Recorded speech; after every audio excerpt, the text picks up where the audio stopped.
तपाईँ हामीलाई थाहा छ सुरुमा हामीले मोबाइल किनेर खरिद गरेर घरमा ल्याएर अनबक्सिङ गरेर स्विच अन गर्दाखेरि यस्तो खालको इन्टरफेस देखिन्छ।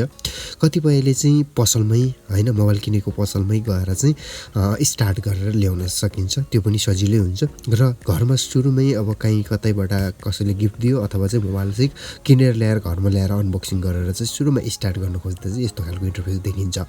अब यसलाई चाहिँ सजिलै तरिकाले हामीले गेट स्टार्टमा क्लिक गर्छौँ र हाम्रो सेलेक्ट युआर कन्ट्री भनेको छ। यहाँ चाहिँ हामीले सजिलैसँग हामीले कुन चाहिँ कन्ट्री हो त्यो सेलेक्ट गर्नुपर्ने हुन्छ। र नेपालमा छौँ अहिले, नेपाल देखाइरहेको छ।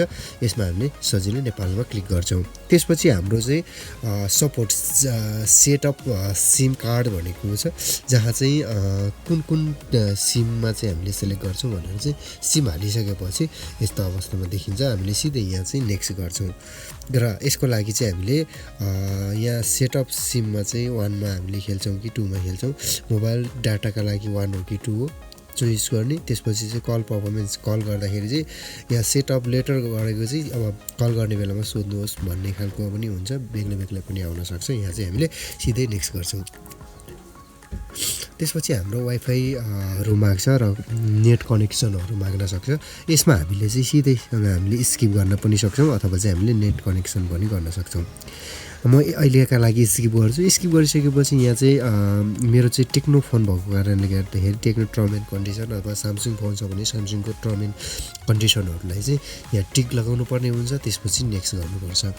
अब यस्तो गरिसकेपछि हाम्रो एक खालको इन्टरफेस आउँछ। यहाँ गुगल सर्भिसहरूमा गुगलको हामीले सर्भिसहरू के लिन्छौँ त्यसमा चाहिँ एक्सेप्ट गर्नुपर्छ। र गुगलको सर्भिसहरू लिनका लागि र राम्रोसँग मोबाइल सेटअप गर्नका लागि कुन अकाउन्टहरू चाहिन्छ म पछि भन्दै जानेछु। अहिलेलाई हामी यहाँ एक्सेप्टमा क्लिक गर्छौँ।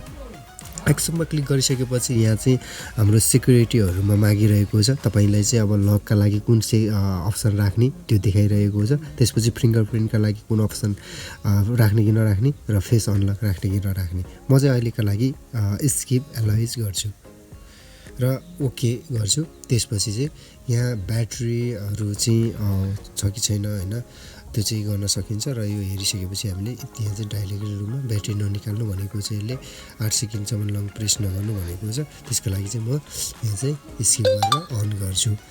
हाम्रो मोबाइल प्रपरली रूपमा अन भइसकेको छ। हामीले सुरुमा किन्दाखेरि खरिद गर्दाखेरि यस्तो अवस्थामा हुन्छ मोबाइल, तपाईँले हेर्न सक्नुहुन्छ। यो अवस्थाको मोबाइललाई चाहिँ हामीले प्रपर तरिकाले कसरी गाइड गर्न सकिन्छ र कसरी चाहिँ यसलाई चाहिँ हामीले सेटअप गर्न सकिन्छ म अर्को भिडियोमा बताउनेछु। यो भिडियोलाई यही अन्त्य गर्दै म बिदा हुन्छु। हवस् त, नमस्ते। भिडियो हेर्दै गर्नु होला, च्यानललाई सब्स्क्राइब गर्नु होला।